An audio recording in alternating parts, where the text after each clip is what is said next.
Wil jij lesgeven of een presentatie houden en iedereen moet zijn mond houden? Bekijk dan deze video.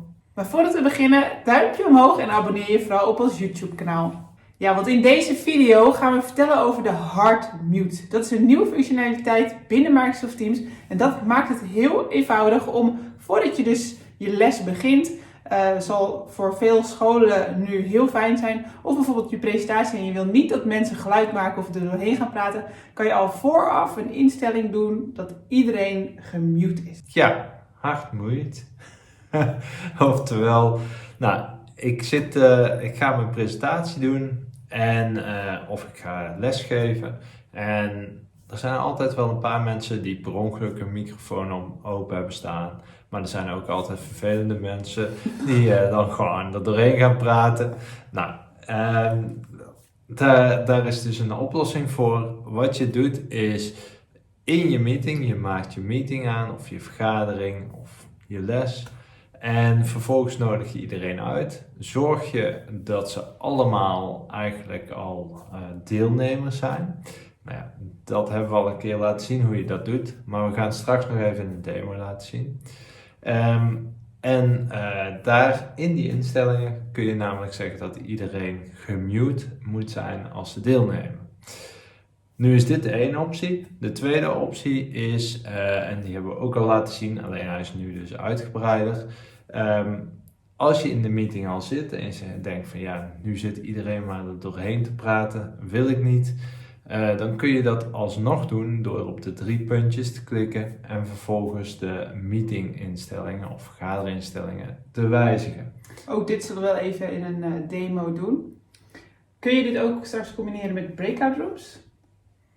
Hele goede vraag. Dat is natuurlijk ook wel fijn, hoewel ik kan me voorstellen als je bijvoorbeeld, ik denk dat dit namelijk een hele goede functie is als je les geeft, dus voor scholen en sowieso breakout rooms ook natuurlijk voor alle organisaties die nu live events organiseren en dan bijvoorbeeld gewoon via een vergadering doen en dan gebruik maken van breakout rooms om mensen in verschillende zalen, groepjes dus te maken. Dus misschien heb je hem dan iets minder nodig omdat het dan interactief wordt, maar... Ja, want ik zit even te denken. Ik denk dat hij er niet in komt in breakout rooms, of in ieder geval niet in de room zelf. En live events, daar is iedereen al gemute, dus daar is het niet nodig.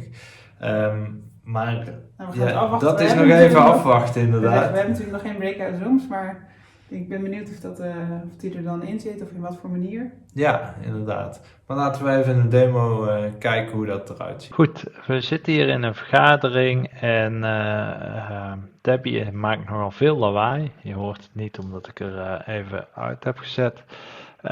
Maar nu wil ik eigenlijk hun als eerst deelnemers maken. Ik zit in de browser, dus dat is een beetje anders. Ga ik machtigingen beheren. Vervolgens wie kan presenteren. Ik zet die even op alleen ik. Maar er is nog een specifieke setting. Dus op dit moment zie ik dat ik alleen de presentator ben en dat Koen en Debbie een deelnemer zijn. Wat ik wil doen is eigenlijk deelnemers niet meer toe laten staan om te spreken. Wat gebeurt er? Je ziet het hier al aan de zijkant. De deelnemers mogen niet meer spreken. Dus de microfoons zijn gedempt. Hoe ga je hier nou mee om? Want hoe kun je iemand wel laten spreken? Dat kan door eventueel dat in dit geval, en ik pak even Koen erbij, dus niet schrikken. Koen steekt zijn hand op. Vervolgens zien we hier dat Koen zijn hand op heeft gestoken. Hier kunnen we dan vervolgens zeggen dempen, opheffen. En vervolgens kan Koen zijn microfoon unmuten en kan hij gewoon praten. Dit is dus een oplossing. Nadat hij klaar is, kunnen we hem weer deelnemer dempen. En het instellen dat hij niet meer mag unmuten. Vervolgens ziet Koen dit ook in beeld. Dus hij ziet ook you have been unmuted en hij kan zijn microfoon, wat hij ook wil, niet meer unmuten. Nou, dit was in ieder geval de tip, maar we gaan even één stap verder, want zoals je ziet kan ik hier naar machtigingen beheren.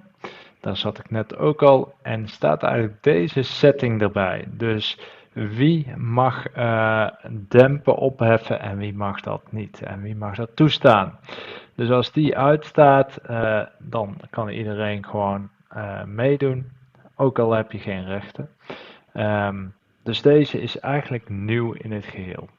Nou, ik liet hem nu zien dus in de vergadering, maar stel dat deze vergadering nog niet was begonnen, dan kan ik naar mijn kalender gaan en vervolgens zeggen bewerken. En dan kan ik hier ook naar de vergaderopties toe gaan en dan zie ik exact dezelfde vergaderopties. Dit was deze demo. Terug naar Debbie. In deze demo kon je dus zien hoe je dus vooraf een meeting kan instellen dat iedereen gemute is, oftewel hard mute. Nou, wij zijn heel benieuwd hoe jij deze functie gaat gebruiken, of je hem gaat gebruiken, of jij de voordelen ervan inziet. Dus deel het vooral in de comments, deel het vooral met iedereen die deze video ziet. Ja. Heb jij nog vragen? Nee. Oké, nou laat het ons weten. En duimpje omhoog als je deze video tof vindt en abonneer je vooral op ons YouTube kanaal.